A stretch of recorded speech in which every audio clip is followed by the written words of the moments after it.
हाय, नमस्ते।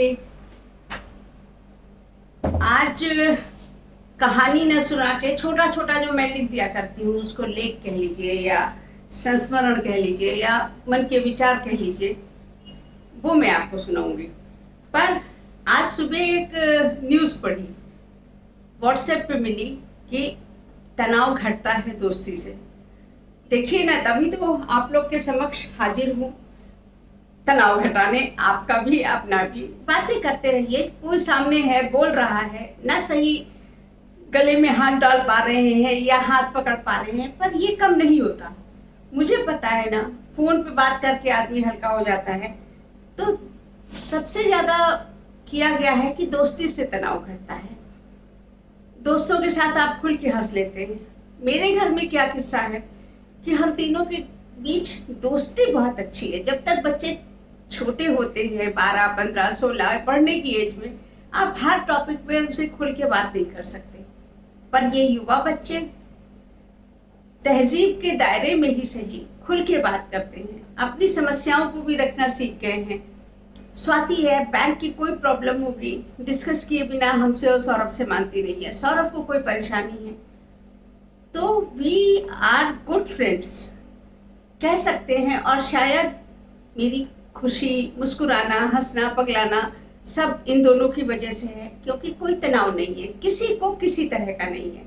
अगर शादी के मैटर पे भी बात करनी होगी स्वाति से, सौरभ से, तो वो लोग अपने व्यूज रखेंगे कि मेन आपका पर्पस क्या है। मैंने कहा कि फिर बुढ़ापे की बात होती है कि बुढ़ापे में तुम लोग को कौन देखेगा, क्यों नहीं करते? बुढ़ापे में कौन देखेगा? बुढ़ापे में आपका बुढ़ापा आ रहा है तो हम लोग देख रहे हैं, वैसे ही किसी को कुछ ना कुछ मिल जाता है। हम लोग के समय प्लान होगा और फिर आप देखने के लिए होंगी कहाँ। तो इस बात पे मैं चुप हो जाती हूँ और हम तीनों हंस देते हैं। जो होगा देखा जाएगा, और किस्मत में जो भगवान ने लिख रखा होगा वो होना ही है। लेकिन फिलहाल तो तीनों खुश हैं, तनाव नहीं है और हंसते बोलते रहते हैं। तो बात अब ये करते हैं कि पहले मैंने लिखा था कि क्या आप लोग पुनर्जन्म में विश्वास करते हैं? मैं करती तो नहीं थी, पर ये जो छोटा सा मोबाइल हाथ में पकड़ा दिया गया है, बहुत कुछ लिखने, पढ़ने, सुनने को मिला। ब्रह्म कुमारी सिस्टर शिवानी को सुना और बहुत सुना, आज भी उनको सुनना प्रिय लगता है। सदगुरु को सुना। इन लोगों के बताने का ढंग ही इतना अच्छा है कि काफी कुछ आत्मसात कर लेने का मन करता है। शिवानी का ये समझाना कि शरीर छूट जाएगा पर सोल में एक सीडी लेकर जाना है, उसे साथ लेकर जाना है। इसीलिए कहा जाता है घृणा, नफरत सब भूल जाओ, माफ कर दो। उदाहरण भी अच्छा दिया। दो व्यक्ति एक दूसरे से चिढ़ते हैं, वही चिढ़ लेकर चले गए।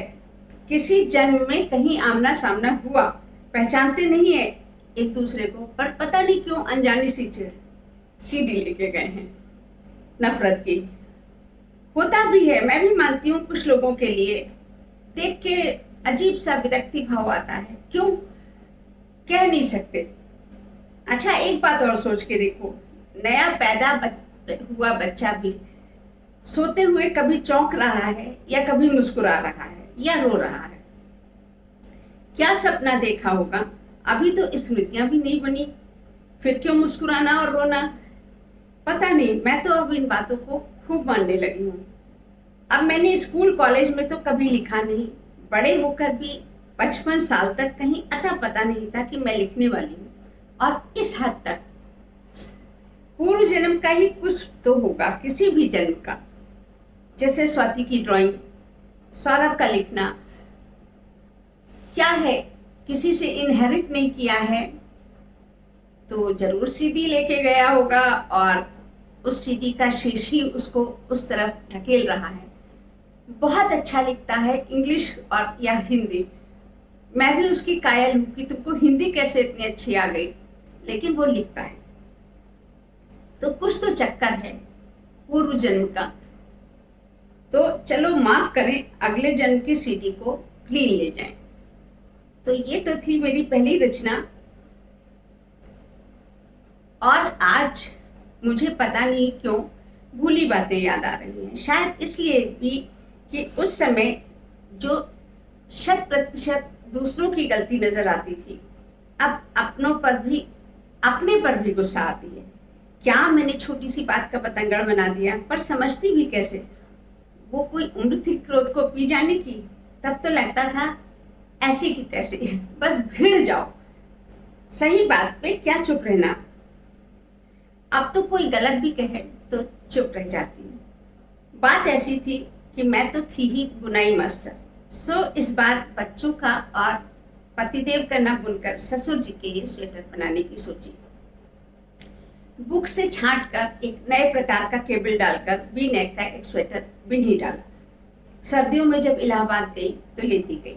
पिताजी सचमुच खुश हो गए जानकर कि मैंने उनके लिए स्वेटर बनाया है। दूसरे दिन पिताजी की आंख का टेस्ट कराने ये लेके गए। पता चला कि मोतियाबिंद पक चुका है, फौरन ऑपरेशन होगा। सो पिताजी को एडमिट कर लिया गया। हम सभी अस्पताल में ही थे। ऑपरेशन के बाद उन्हें वार्ड में शिफ्ट कर दिया गया। मैं और मेरी जेठानी घर लौट आए।